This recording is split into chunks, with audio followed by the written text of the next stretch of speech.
जेव्हा एखादा व्यक्ती म्हणजे एखादा फोटोग्राफर आपल्या नेटिव्ह प्लेसला येतो म्हणजे आपण समजा आपल्या शहरात काम करतो आहे हं. आणि दुसरा जो येतो बाहेरून येतो. त्याच्यासाठी अननोन असते ती प्लेस. पण आपल्याला सगळे शॉर्टकट्स माहिती असतात. त्यानंतर बऱ्याच गोष्टी असतात. तर त्यांना तेवढं मदत करणं पण आपलं काम असतं.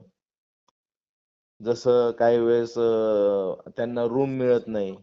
पार्टीकडून त्यांना रूम अलॉट होत नाही. तर त्यावेळेस त्यांना सांगायचं, "बाबा, या मंगल कार्यालयाच्या बाजूलाच मित्राचं आहे आमचं" आणि आपलं पूर्ण शहरच ओळखीचं असतं. त्याच्यामुळे त्याला लगेच आपण रूम अलॉट करू शकतो किंवा आपल्यासोबत आपल्याला दिलेल्या रूममध्ये आम्ही बऱ्याच वेळेस असे रूम शेअरिंग केलेले आहेत, की तुम्हाला होत नसेल तर सगळ्यात मेजर प्रॉब्लेम फोटोग्राफरला झोपण्याचा नसतो ना खाण्यापिण्याचा असतो. त्याला मेन मेजर प्रॉब्लेम असतं, की 1 दिवसाचं शूट केल्यानंतर त्याला रात्री त्याच्या सगळ्या गिअर्स चार्जिंग करायचे असतात. डाटा शेअर करायचा असतो, स्टोअर करायचा असतो. त्याच्यानंतर त्याला काम करावं लागतं. तर त्यासाठी त्याला तेवढी जागा लागते. तर त्यावेळेस त्याला आपण ही मदत करणं खूप गरजेचं होऊन जातं. आणि ही मदत आपल्याला परतफेड असते, डिपॉझिट होते आपले. ज्यावेळेस आपण आणि शहर असं आहे, की तुम्ही या शहरातून त्या शहरात जातातच. एक ना एक दिवस तर तुम्हाला मदतीचं मिळतच आणि ज्यावेळेस तुम्ही जाता तर तुम्ही बिनधास्त काम करतात. या शहरात आपला मित्र आहे, त्याची टीम मोठी आहे. आपल्याला पाहिजे तो बॅकअप जो आहे तो मिळू शकतो. आणि ह्या कॉन्फिडन्सने तो काम करतो. तुम्ही गेले जरी नाही, तरी तुम्ही फोनवर जरी त्यांच्याशी कम्युनिकेट केलं, तरी त्याचा कॉन्फिडन्स बिल्ड होतो. त्याच्यामुळे त्याची टीम बिल्ड होते आणि पुढच्या वेळेस हे बघा बरेच वेळेस असे असतात, की तुम्हाला किंवा आपला एखादा फोटोग्राफर ॲब्सेंट असेल, आला नसेल, तर त्यावेळेस त्याच्याकडून आपल्याला त्याची तेवढी मदत मिळू शकते.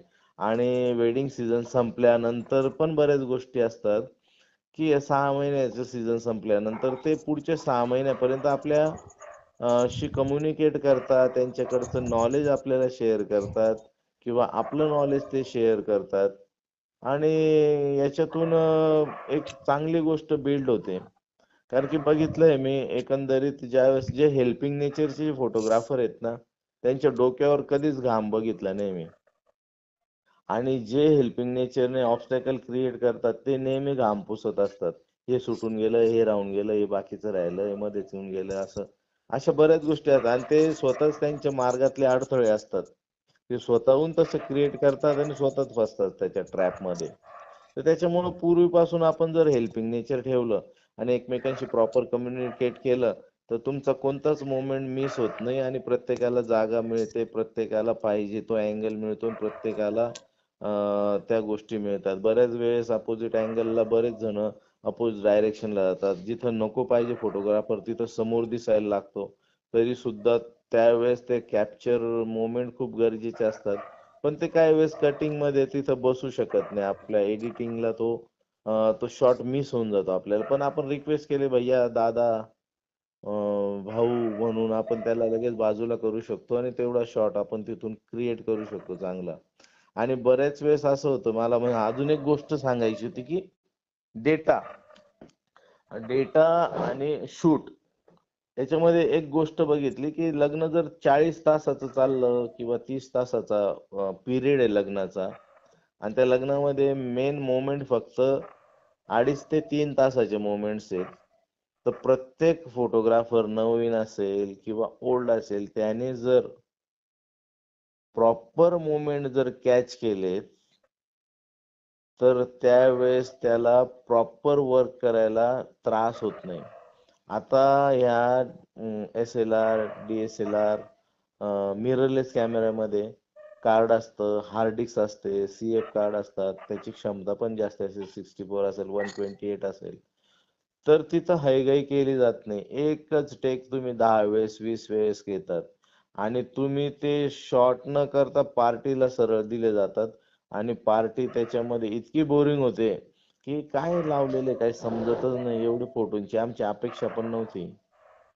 आणि ते शॉटिंगमुळे बऱ्याच वेळेस आता एक बघितलंय मी, की जो फोटोग्राफर जास्ती फोटो काढतो, खूप सारे, ते जास्त नाही काढत, तो अनवॉन्टेड काढतो. त्याच्यात 2 पद्धती, जर तुम्ही शॉट मिस झाला नवीन काढा, परत 5 काढा. पण नंतर तुम्हाला जेव्हा वेळ मिळतो तेव्हा लगेच कट केले पाहिजे. क्लिप असेल नाही तर फोटो असतील. ते फायनल याच्यात गेले नाही पाहिजे. पार्टीला ज्यावेळेस डाटा जातो, त्यावेळेस एवढा भरून भरून जातो, तर पार्टी म्हणते काय केलेलं आहे तू खिचडी. तर ते बोललं जातं आणि ते डाटा सिलेक्शन होत नाही आणि त्याला इतका लेंदी प्रोसेस होते ती. तर ते एकतर हाय क्वालिटी क्लिप असतात, त्यांच्याकडे पीसी असतो, पण ते आपल्या क्लिप दिसत नाही त्याच्यात. त्यानंतर ते म्हणतात तुमच्या पद्धतीने तुम्ही करा. असं बऱ्याच वेळेस होतं आणि एक गोष्ट असते की तुम्हाला एक प्लॅटफॉर्म येते. ज्या वेडिंग प्लॅटफॉर्मवर तुम्ही काम करतायत ना, त्याच्यामध्ये तुम्हाला परफॉर्म करायचं आणि बाजूला व्हायचंय. तुम्ही कंटिन्यू नाही काम करू शकत. आता प्रत्येक जर 4 फोटोग्राफर एका स्टेजवर काम करतायत. तुझे 2 शॉट झाले ना वरमाला, चल बाजूला सरक. समोरच्याला चान्स दिला पाहिजे. "अरे बाबा घे तू." मग बाजूला होतो. "तू घे, तुझे झाले का?" परत तो म्हणतो, "नाही, नाही अजून मला मिळायला पाहिजे." कशाला मिळायला पाहिजे? असा बऱ्याच लोकांचा अनुभव आहे, की एक जागी असे म्हणजे स्थायी स्थायी होऊन जातात ते स्थायी. एकदा त्यांनी जागा पकडली, की त्यांना त्या जागेवरून हलवणं मुश्किल होतं. अरे प्रत्येकाला अँगल पाहिजे असतो, प्रत्येकाला शॉट पाहिजे असतो, तर प्रत्येक वेळेस आपण अँगल पण चेंज केला पाहिजे. नाही अँगल चेंज झालं तर बाजूला व्हा. समोरच्याला काम करू द्या, परत आपण काम करा. समोरच्याला काम करू द्या, परत आपण काम करू द्या. किती होतं ते? रिटेक रिटेक जो प्रकार आहे आता, बरंच कॅन्डिडवाला रिटेक घेऊ शकत नाही. पण ट्रॅडिशनलला काही प्रॉब्लेम नाही. पण ट्रॅडिशनल वाला कॅन्डिडेटच्या पहिले असतो आणि मग तो त्याला प्रेफरन्सच देत नाही. मग तो टीम ए असेल नाही तर टीम बी असेल. त्याच्यामध्ये चढाओढ लागते. अरे, बऱ्याच वेळेस अशी चढाओढ होते, की ते त्यांना समजतच नाही. ते पर्सनली लेव्हलला घ्यायला लागतात मग. त्यांच्या इगोइस्टिक वापर करतात त्यांचा इगोचा. आणि मग ते समोरचं कामाची पूर्ण वाट लागते. कामाचं जे म्हणजे जे काम चांगलं व्हायला पाहिजे, सुंदर व्हायला पाहिजे, तर तिथं या गोष्टी नडतात त्यांना. आणि ते बरेच अंशी सोडतच नाही तो स्पॉट. देन ब्राईड आणि ग्रूमच्या मागे ज्यावेळेस लागलेत ते, तर बाकीचे पूर्ण फॅमिली विसरून जातात. फॅमिली कशी विसरतात? की आई आहे, मावशी आहे, काका आहे, बहीण आहे, आजोबा आहेत, आजी आहेत, लहान लेकरं आहेत. खूप सारे लहान लहान लेकरं आहेत, ते सुद्धा सोडून देतात. मग हे प्लॅनिंगमध्ये ह्या गोष्टी आल्या पाहिजेत. जसं आपल्या घरात लग्न आहे. सपोज एक एक्झाम्पल देतो मी. आपल्या घरात लग्न आहे आणि लग्नामध्ये आपल्याला माहिती आहे, की कोणीच त्या ठिकाणी नाराज व्हायला नको. त्याला स्टेज मिळायला पाहिजे, त्याला फ्रेम मिळायला पाहिजे, त्याला फेस मिळायला पाहिजे, त्याचं लग्नामधलं योगदान दिसलं पाहिजे. तो खेळत असेल, तो रडत असेल, तो हसत असेल, हे जेवढे पण मोमेंट्स आहेत, हे फॅमिलीमधून आपल्याला तेवढं कव्हर केली पाहिजे फॅमिली.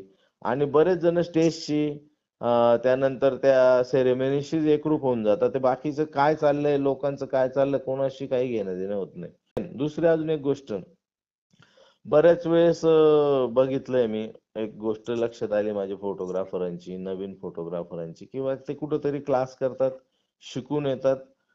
मग ती एलसी लाईट असेल, डे लाईट इतका सुंदर आहे, तो सोडून देतात, ते कानाकोपऱ्यात घेऊन जातात ब्राईड ग्रूमला आणि तेवढ्याच छोट्या कॅनव्हासवर काम करतात. तर आणि बऱ्याच वेळेस आउटडोअरला मोठे-मोठे 7 स्टार, 3 स्टार हॉटेल असतात, 5 स्टार हॉटेल असतात.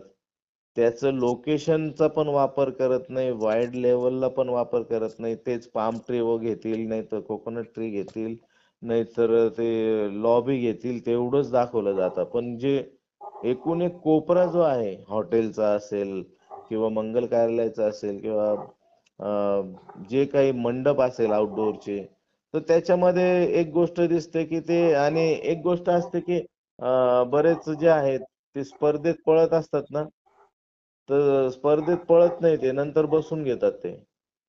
आणि बसले की संपलं मग. ते मोमेंट कुठे चाललंय, तो कॅन्डिड वाल्याचं काम आहे. ऍक्च्युअली ट्रॅडिशनल वाल्याने जर शूट केलं तरी तो महत्वाचा असतो त्यासाठी टेक. नाही ते कॅन्डिडचं काम आहे. तो म्हणतो ट्रॅडिशनलचं काम आहे. असं एकमेकावर आल्यानंतर काय होतं, तिथं सगळं कंपाईल ज्यावेळेस करतो त्यावेळेस म्हणतो, अरे हा शॉट सुटला, हे डेकोरेशन सुटलं, आता मेन हॉटेलच्या त्या पेंटिंग सुटल्या, त्यानंतर अँटिक वस्तू सुटल्या. त्यानंतर अशा बऱ्याच गोष्टी असतात ज्या इग्नोर करून देतात बरेचसे फोटोग्राफर. तर ते इग्नोर नाही व्हायला पाहिजे. तुम्ही शेवटपर्यंत स्पर्धेत आहे, स्पर्धेत थांबावंच लागणार, तुम्हाला पळावंच लागणार, धावावंच लागणार आहे. पळायला सुरुवात, एक तर उशिरा पोहोचणार, पण तुम्हाला पोहोचावं लागेल. तर बऱ्याच वेळेस रिस्पॉन्सिबिलिटी घेत नाही ते, आणि सोडून देतात. बरं मला एवढंच म्हणणं आहे त्यांचं, की तुम्हाला असं समजू नका काम कामच असतं. तुम्ही ट्रॅडिशनल करा किंवा कॅन्डिड करा किंवा सिनेमॅटिक करा. ती रिस्पॉन्सिबिलिटीने काम करा आणि किती चांगलं करता येईल आपल्याला त्या दृष्टिकोनातून केलं पाहिजे. त्याच्यात कॉम्पिटिशनचा काही प्रकार नाही. त्याच्यात एकच गोष्ट आहे, आपल्या टीममध्ये आपल्याला जे इन्स्ट्रक्शन दिलेले असतात, त्या इन्स्ट्रक्शन फॉलो करायचे. वाईड शॉट सांगितले असतील तर वाईड शॉट करा. टेली सांगितले असेल तर टेली करा. मायक्रो सांगितले असतील तर मायक्रो करा. त्यानंतर बाकीचे आउटफिट असतील तर आउटफिट घ्या. बाकीचे डेको असेल तर डेको करा. तर त्या बऱ्याच गोष्टी सुटून जातात. आणि मग ज्या नको असलेल्या गोष्टी आहेत, ऑन स्टेज ज्या चुका केलेल्या असतील, एक स्नॅप 4 वेळेस, 10 वेळेस, 50 वेळेस मारतात, तर ते काही कामाचे नाही. कारण की तुम्हाला फक्त बरेच जण टार्गेटेड हे 2 फोटो मिळाले, 4 फोटो मिळाले, 5 फोटो मिळाले, तेवढं जे ठरलेलं आहे, तेवढं दिलेलं आहे प्रश्नपत्रिका, तेवढंच काम करतील. बाकी नवीन काय करता येईल आपल्याला, नवीन कोणत्या कोणत्या गोष्टी वापरता येतील किंवा इथं नवीन काय ट्रेंडिंग काम करता येईल, तर ट्रेंडिंगकडे बी खूप लक्ष देणं गरजेचं आहे. आणि बऱ्याच वेळेस असं दिसतं की ह्या गोष्टींकडे दुर्लक्ष होतं, तर ते दुर्लक्ष व्हायला नको. आणि जो टीम लीडर असतो, टीम लीडरचं हे काम असतं की आता जो चित्रपट सुरू होणार आहे, आता जो रंगमंचावर जे कॅरेक्टर येणार आहेत, ते कॅरेक्टर तुम्हाला टिपायचे आहेत. आणि या या मोमेंट मध्ये ABCD तुम्हाला सगळ्यांना सांगतो, तुमचं प्रत्येकाचं काम आहे, त्यानुसार तुम्ही ते टिपलं पाहिजे आणि तेवढं आले पाहिजे. मी प्रत्येकाला प्रत्येकाचे जे शॉट आहेत तेवढे आले का, येस किंवा नाही, मिस झाले तर तिथंच सांगा तुम्ही मिस झाले. रिपीट करता आले तर चांगली गोष्ट आहे, पण रिपीट होत नाही ते तोपर्यंत ते कॉस्ट्युम वगैरे सगळंच बदलून जातं. इव्हेंट बदलून जातो आणि इव्हेंट पुढे सरकत राहतो, प्रोग्राम पुढे सरकत असतो. तर तो प्रोग्राम पुढे सरकायच्या अगोदर आपल्याला या गोष्टी आपल्या मनात पाहिजे की आपल्याला काय करायचं एक्झॅक्ट. तुम्हाला थांबायचं मनाने थांबायचंय म्हणा, किंवा तुमचं मन लागत नसेल. बऱ्याच गोष्टी असं होतं की भूक लागून जाते काही वेळेस. काही वेळेस पार्टी म्हणजे जिथं सुरू होणार आहे इव्हेंट, त्या इव्हेंटला उशिरा पोहोचतात. ब्रेकफास्ट वेळेवर घेऊ शकत नाही. डायरेक्ट स्टार्ट झाला सेरेमनी की त्याच्यात तुम्ही उभे राहतात आणि साहजिकच भूक लागणार आहे. त्याच्यापेक्षा एकच चांगली गोष्ट आहे की तुम्ही बिफोर 1 तास या. त्या पूर्ण इव्हेंटला बघा सगळ्या बाजूने. जेव्हा कोणी कॅरेक्टर नसतं त्यावेळेस त्या इव्हेंटला पूर्ण ऑब्झर्व करा. तिथं मार्किंग करा तुम्ही की हा शॉट इथून चांगला बसू शकतो, इथून ही लेन्स चांगली बसू शकते, अजून 1 तासामध्ये हा लाईट इकडे फिरू शकतो, त्यानंतर इकडून अगेन्स्ट येऊ शकतो. हे प्लॅनिंग आपल्याकडे पाहिजे. ज्यावेळेस आपण व्हिजिट करतो एक प्रकारची रेकी केली पाहिजे की आता आता असं असं टायमिंग होणार आहे, याच्यात कलर टेम्परेचर बदलू शकतो, याच्यात कलर शेड बदलू शकतात, या बाजूने अँगल लागू शकतो, त्या बाजूने अँगल लागू शकतो, किंवा पोटरा आपल्याला या बाजूने लावावं लागेल. तर ही प्लॅनिंग करायचं आहे ना, बरेच जण याच्याकडे दुर्लक्ष केले जातात. आणि तुमची प्लॅनिंगच नसेल किंवा म्हणजे ऍडव्हान्स प्लॅनिंग नसेल, तर तुम्ही ते प्रॉपर शूट करू शकत नाही. कोणी शूट करणार? 11th आवरला तुम्हाला डायरेक्ट गन पॉईंट वर लावून दिलं तर तुम्ही त्यापर्यंत पोहोचूच शकत नाही. त्यासाठी तुम्हाला प्लॅनिंगला 1 तास अगोदर तुम्ही ब्रेकफास्ट करा, रिलॅक्स व्हा, पूर्ण हॉटेल बघा, मंगल कार्यालय बघा, तो पॅन्डॉल बघा, ते लोक बघा, तिथला टायमिंग बघा, त्यानंतर तुमच्या जागा फिक्स करा, त्यानंतर समोरच्या पार्टीशी समोरच्या फोटोग्राफरांशी बोला. आणि मग नंतर आपण मस्त वेळेच्या म्हणजे असं युजर फ्रेंडली वातावरणामध्ये आपण तिथं आपण छान काम करू शकतो. क्या बात आहे रवीजी. तुम्ही जेवढं पण आता सांगितलंय ना, हे सगळ्या गोष्टी इतक्या अनुभवातल्या आहे. आणि जो पण सिनियर फोटोग्राफर असेल किंवा ज्युनियर असेल, नवीन असेल, या सगळ्यांनी हा व्हिडिओ नक्की बघितल्यानंतर मला 100% गॅरंटी की ते कॉमेंटमध्ये तुम्हाला थँक्यू म्हणतील. इतकं जबरदस्त नॉलेज तुम्ही शेअर केलं. आणि जेव्हा मी ऐकत होतो हे सगळं, तर माझ्या डोळ्यासमोरूनच मी जितकं पण काम केलंय, त्यात माझ्याकडून झालेल्या चुका, चांगल्या गोष्टी, हे सगळं मिक्स माझ्या डोळ्यासमोरून मला दिसून गेलं. ओके. तर म्हणजे ती ज्या काही गोष्टी सांगितल्यात तुम्ही, त्या प्रत्येकाला फील होतील. आणि जर इम्प्लिमेंट केल्या तर नक्कीच सगळ्यांचं काम चांगलं होईल. आणि बरोबर. आपल्याला खरंच एकमेकांना आपला हेतू काय ते मॅटर करतं. आपला हेतू हा असला पाहिजे की सगळ्यांचं काम चांगलं झालं पाहिजे. आणि सगळ्यात बरोबर. महत्वाचं म्हणजे ज्या क्लायंटने आपल्याला काम दिलंय त्याला आपण सर्व्हिस देतोय तर तो मोठा आहे. त्याचं जबाबदारी आपण घेतली आहे ती आपल्याकडून पार पाडली गेली पाहिजे. आणि व्हॅल्यू फॉर मनी आलं व्हॅल्यू पाहिजे. फॉर मनी विन विन झालं पाहिजे. सगळे जिंकले पाहिजे. आपला समोरचा फोटोग्राफर पण, क्लायंट पण आणि आपण पण. बरोबर. आणि डेफिनेटली ते डायलॉग जो आहे की दोस्त बन सकता है तो दुश्मनी क्यों करे, है ना? बरोबर. जब दोस्त बन के बात बन सकती है तो दुश्मनी क्यों तो करे. दुश्मनी क्यों. हा बरोबर. तर थँक्यू व्हेरी मच. खूप छान गोष्टी तुम्ही सांगितल्या. आणि मला वाटतं आपण किती वाजता रेकॉर्ड करतोय? हे, 11:30 लावला होता वाटतं आता किती रेकॉर्डिंग. वाजले? आता 11:30 वाजले. 11:30 वाजलेले आहेत आणि रवीजी धुळ्यामध्ये, मी छत्रपती संभाजीनगर मध्ये आहे. आणि मला खूप आनंद वाटतोय की आपण हे सगळं जे काही बोलतोय याच्या पाठीमागे आमचा प्युअर हेतू हा आहे की येणाऱ्या सीझन मध्ये आपले फोटोग्राफर मित्र कम्युनिटी खूप मेहनत करणारे, काम करणारे, तर सगळ्यांचं काम चांगलं व्हावं. आणि रवीजींसोबत मी जेव्हा पण मी त्यांना बोलतो त्यांच्याकडून प्रत्येक वेळेला काहीतरी शिकायला मिळतं. आणि मला असं वाटलं की तुमचं नॉलेज, तुमचं इन्साइट लोकांपर्यंत, आपल्या मित्रांपर्यंत पोहोचलं पाहिजे. आणि आज जेवढं पण तुम्ही मला बोलले, सांगितलं, तर मला तर इतकं जास्त आवडलेलं आहे. आणि मला वाटतं नक्की प्रत्येक फोटोग्राफरला याचा फायदा होणार आहे. आणि आणि मित्रांनो, तुम्ही ते तुमच्या व्हिडिओ बघितल्यानंतर कॉमेंट बॉक्स मध्ये काही ना काही तुमचं जे काही फिलिंग आहे ते नक्की त्याच्यामध्ये तुम्ही शेअर करा. आणि सगळ्यांना शुभेच्छा वेडिंग सीझन साठी 2024-25. तुमचे बरेच मी आता व्हिडिओ बघितले. तर विवेक शाक्यांनी जे संभाजीनगरमध्ये सुरू केलेले टॅलेंट्री, अतिशय स्तुत्य उपक्रम म्हणता येईल त्याला. कारण की बरेच जण असे आहेत की लाईक कमेंट साठी मरतायत. पण ऍक्च्युली गोष्ट अशी असते की फोटोग्राफरांसाठी कोण काय करणार आहे. तर फोटोग्राफरांसाठी एक चांगलं व्यासपीठ तुम्ही एक टॅलेंट्रीच्या माध्यमातून करतायत. आणि नवोदित म्हणा, फोटोग्राफरांपर्यंत तुम्ही पोहोचतायत, ही खूप चांगली गोष्ट आहे. आहे बघा, जिथं कुठेतरी थोड्याफार प्रमाणात का असेना, पण आपण या गोष्टीमध्ये प्रबोधन केलं पाहिजे. हे प्रबोधनच म्हणावं लागेल. कारण की बऱ्याच वेळेस असं असतं की होतं काय की जिंकण्याच्या अगोदरच जर हारला, नाउमेद झाला ना, तर तो आपलाच फोटोग्राफर होतो. म्हणजे तुम्हीच हारलेले याचं असं म्हणायला काय हरकत नाही. म्हणून आपण सोबत सगळ्यांना घेऊन जर जिंकलो तर तुम्ही जिंकलेलेच असणार आहे. आणि जे आपण पेरतो तेच उगवतो. त्याच्यामुळं चांगलं पेरा आणि चांगलंच उगवणार आहे.